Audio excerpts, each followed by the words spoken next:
नमस्कार। 355 दिन बाद स्मृति ईरानी अमेठी पहुंचती और जाते ही सबसे बड़ी बात उन्होंने ये कही कि मेरा अमेठी से रिश्ता तभी टूटेगा जब मेरी अर्थी उठेगी।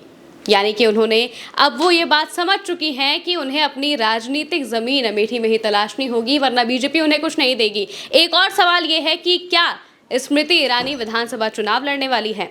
क्या कुछ चल रहा है स्मृति ईरानी के दिमाग में, वो क्या कुछ सोच रही हैं, इस पर बात करेंगे। हमारे साथ चंद्रकांत जी मौजूद हैं। चंद्रकांत जी, 355 दिन बाद अमेठी पहुंची हैं स्मृति ईरानी। इसके अलावा वो कई बड़ी बातें कहती हुई नजर आई। क्या मायने निकाले जाए इनके?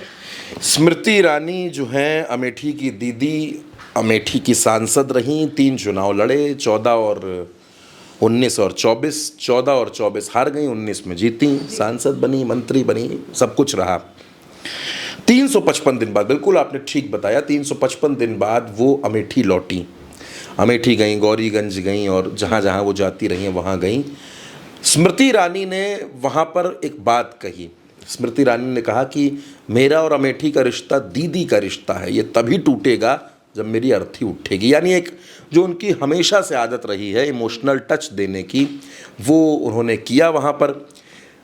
अब सवाल यह है कि स्मृति ईरानी इतने दिन तक गई क्यों नहीं, और अब जब गई हैं तो इतनी बड़ी बात क्यों बोल रही हैं? इस खबर को 2 हिस्सों में समझना पड़ेगा।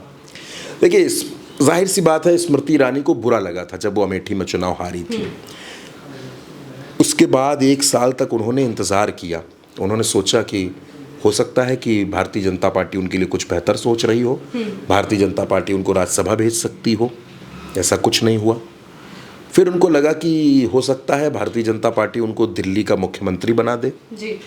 वैकेंसी थी वहाँ पर, वो भी नहीं हुआ। वहाँ रेखा गुप्ता आ गई।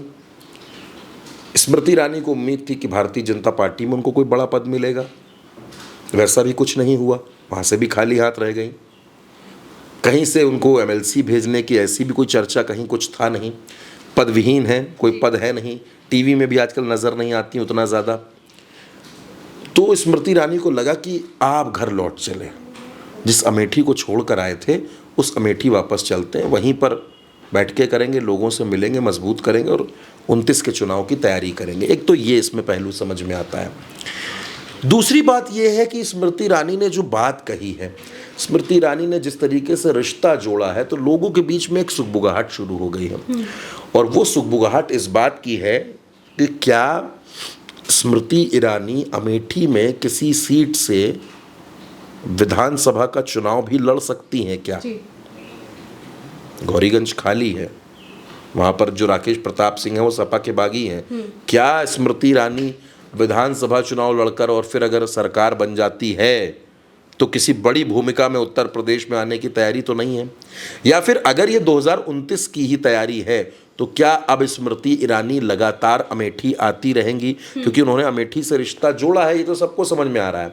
लेकिन जो इसकी मूल बात है वो ये है कि स्मृति ईरानी अपनी खोई हुई राजनीतिक जमीन को फिर से मजबूत करने के लिए अमेठी आई। वो अमेठी आकर अपनी उस खोई हुई ज़मीन को मजबूत करना चाहती हैं जिसको उन्होंने खो दिया पिछले 11 महीनों से, जिससे उनका कनेक्ट टूट गया, जहां से वो दूर हो गई थी। एक बार फिर वो वहां लौटी हैं। देखिए, आज की तारीख में स्मृति ईरानी कोई नए संसदीय क्षेत्र में जाए, अगर वो ये सोचे कि 29 में मैं जाऊंगी और कानपुर से चुनाव लड़ जाऊंगी या मैं गाजियाबाद से चुनाव लड़ जाऊंगी, तो ये आसान नहीं है। और वो भी भारतीय जनता पार्टी में, आज की तारीख में भारतीय जनता पार्टी में और आसान नहीं है। यहाँ आपको बहुत मेहनत करनी पड़ेगी, तब तो जाकर आपको एक बार टिकट मिलेगा। और उसमें भी आप जब अमेठी हार चुकी हैं, तो अमेठी हारने के बाद अब आप सोचिए कि गाजियाबाद मिल जाए या कानपुर मिल जाए या दिल्ली की कोई सीट मिल जाए, मथुरा मिल जाए, मुंबई की कोई सीट मिल जाए, ऐसा नहीं हो सकता। तो स्मृति ईरानी को लगा कि क्योंकि अमेठी में उनके सामने और कोई है नहीं, अभी कोई होगा भी कैसे? 14 वो लड़ी, 19 वो लड़ी, 24 वो लड़ी, 3 चुनाव तो वो लड़ी हैं, तो कोई नेता पनप भी नहीं सकता वहाँ पर। अब स्मृति ईरानी ने वहाँ अपना घर भी बना लिया। अच्छा, एक और बात है, जो अमेठी के अपने कार्यक्रम के दरमियान स्मृति ईरानी का दर्द भी छलक गया। उनका जो दर्द था वो बाहर आ गया। उन्होंने कहा कि हमने तो यहाँ पर घर खरीदा था, हमने सोचा था इस घर को अपना गढ़ बना देंगे, लेकिन भाइयों की जिम्मेदारी थी कि बहन की रक्षा करते, लेकिन वो हो नहीं पाया। उनका इशारा संगठन की तरफ था कि संगठन के लोगों ने गलतियां कर दी और थोड़ा सा ओवर कॉन्फिडेंस में चले गए कि हम तो जीतेंगे ही, कौन हराने वाला है। और इस तरीके से चीज़ें गड़बड़ाई, स्मृति ईरानी चुनाव हार गई।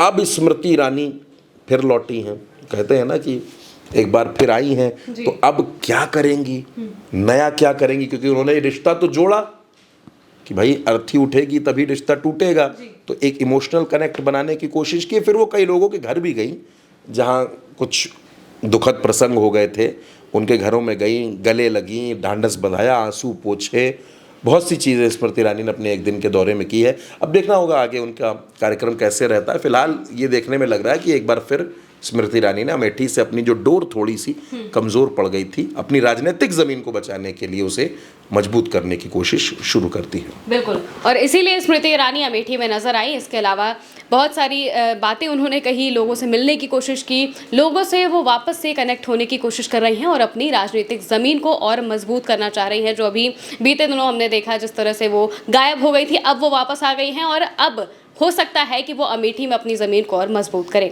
फिलहाल के लिए मेरे यानी कि महिमा के साथ इतना ही। आप देखते रहिए भारत एक सोच।